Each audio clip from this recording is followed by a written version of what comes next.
Ravioli.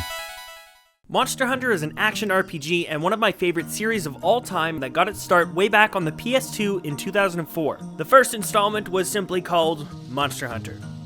The series has been wildly successful in Japan, and after 7 games released in North America, spanning over 5 generations of gameplay improvements and upgrades, Monster Hunter has finally hit it big in the West with Monster Hunter World and the DLC expansion Monster Hunter World Iceborne.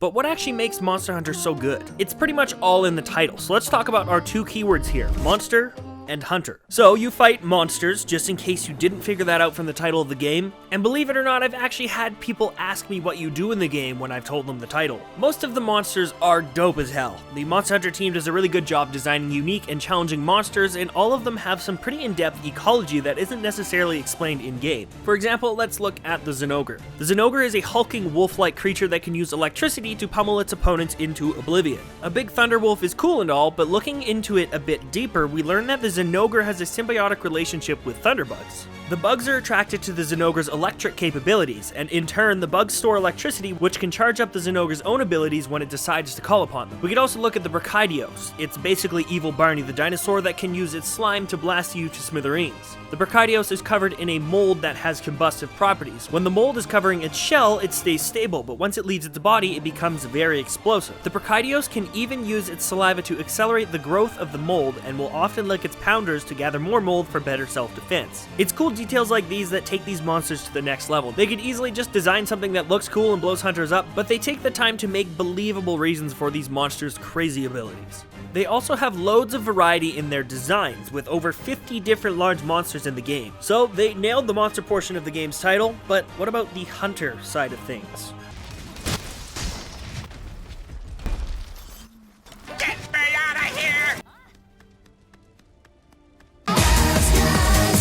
Well, in Monster Hunter, like I said before, you hunt monsters. I often describe it as boss fight the game. You basically pick a quest to complete, hunt or capture the monster in said quest, collect the rewards, create new armor and equipment, and repeat. That's the entire game loop right there. Of course, there's tons to do when it comes to building armor sets and choosing skills and picking weapons, but that's the gist of it. Anyways, to complete these quests, you have the choice of 14 different weapon types, each of which have different stats and abilities that you can match with your armor skills to suit whatever you need to take out. They range from slow and hard-hitting to fast and evasive to long-range and technical. Each and every weapon has its own unique set of combos and special attacks you can do with them, making each new weapon almost feel like you're playing a brand new game. There's a few weapon archetypes to choose from. There's Greatsword and Hammer, which hit hard but slow, or you have Dual Blades and Sword and Shield that don't do as much damage but allow for better mobility and evasion. You also have a few options for long-range weapons like bow and the heavy and light bow guns, which allow you to keep your distance as you pick away at the monster, but overall give you a lower defense. The combat in Monster Hunter is some of the best I've ever experienced, and switching to a different weapon can give you a whole new perspective on the game. Like, I played Hammer for the first 200 hours of my Monster Hunting career, and then decided to play Gunlance. All of a sudden, I had to relearn how to play, I had to reread monsters' attacks, and figure out how to use a Gunlance against them. It really gave new life to a game I had already sunk days of game time into.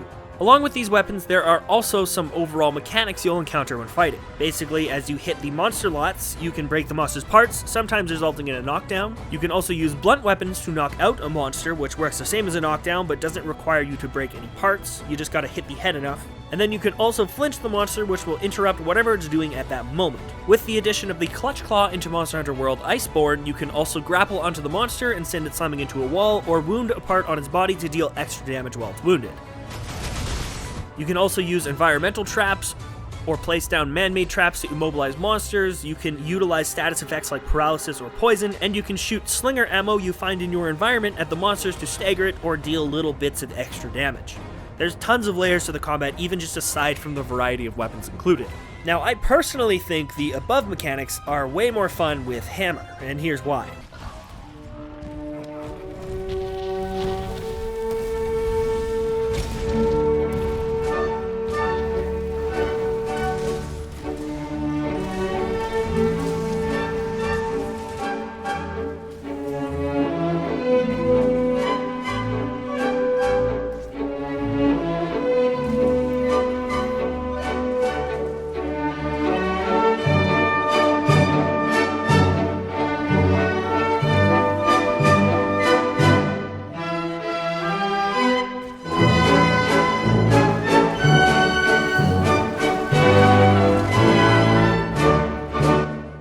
Hammer is all about getting the hardest hits in and attacking the face, which is a bit of a dangerous spot to be in. It deals tons of damage, but at the same time you have to be watching and reacting to the monster's movements, not to mention getting off a KO or a stagger with Hammer is one of the most satisfying feelings in the entire game. But that's just me, and I might be a little biased here. So let's talk about a quicker weapon. The longsword, affectionately known as the weeb stick, is the most popular weapon in the game. Longsword users are notorious for staggering other hunters and carting during important quests and listening to anime OPs in their off time.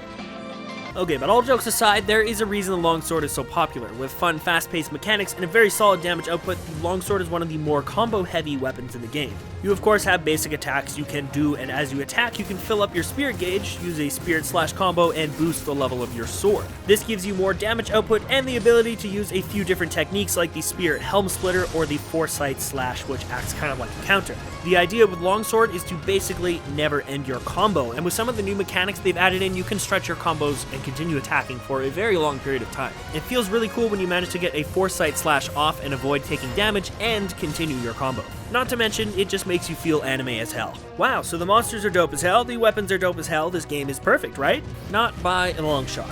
Like all games, there are some flaws in Monster Hunter. Like, there's tons the game doesn't tell you. Like, what do these items do and when do I use them? How do armor skills and their levels work? What is affinity? Why is this element grayed out on my weapon? Why is this pig here and why is it so cute? I think some optional tutorial quests would be good to teach new players about things like what items are used for or what all the details on your weapon actually mean. With that being said, World is one of the most beginner-friendly Monster Hunter games to date.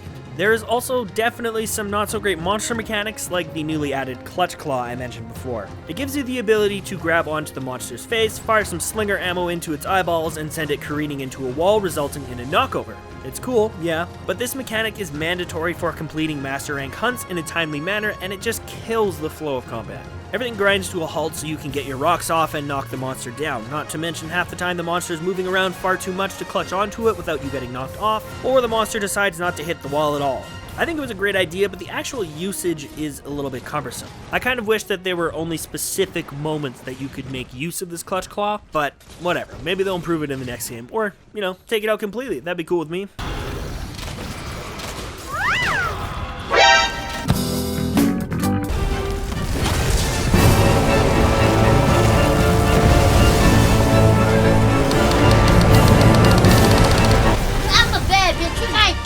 There are also some mechanics that aren't necessarily bad, but can be triggered far too often, making them very annoying. A perfect example of this is monster roars. The monster will roar if it's enraged and is about to leave the area, which locks you into a stagger animation. This is fine, it just gives you a heads up of what the monster's planning to do. You can even dodge through them if you time it right, but sometimes the monster decides it needs to scream 2 or 3 or even 4 times, basically stun locking you the entire time. I don't know why it does this, maybe there's something wrong with the code, maybe certain things are just triggering the monster to scream its head off, who knows.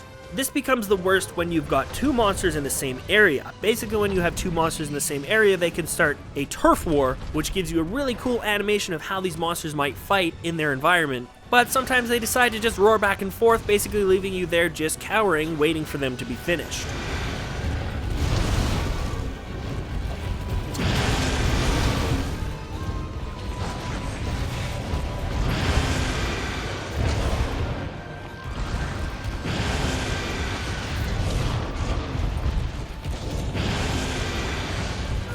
Leave. Thank you. These kinds of things of course suck, but there are ways to kind of avoid them using certain skills and equipment, and they definitely aren't deal breakers in the least, just some annoyances to look out for. There are of course other little things that kind of stink, but the overall experience from the inventive monster designs to the smooth and fluid combat are enough to get you hooked. I will say, however, Monster Hunter is a hard game. Not only is the combat challenging, but learning how all these systems and skills work is a challenge in itself. If Monster Hunter looks at all enjoyable to you though, I recommend giving it a try and sticking with it for a good solid amount of time. And don't be afraid to Google anything that might be confusing for you. Google will be your best friend when learning this game. And for the love of God, make sure you catch some penguins and put them in your house. That's the cutest fucking thing I've ever seen in my entire life. Well guys, thanks for watching. I'm basically starting this series to give people some insight into games they might not have played before and talk about things I enjoy about them. If you like this video, be sure to subscribe, like, and share it if you want to help my channel grow. Once again, thank you so much for checking this out, and I'll talk to you next time.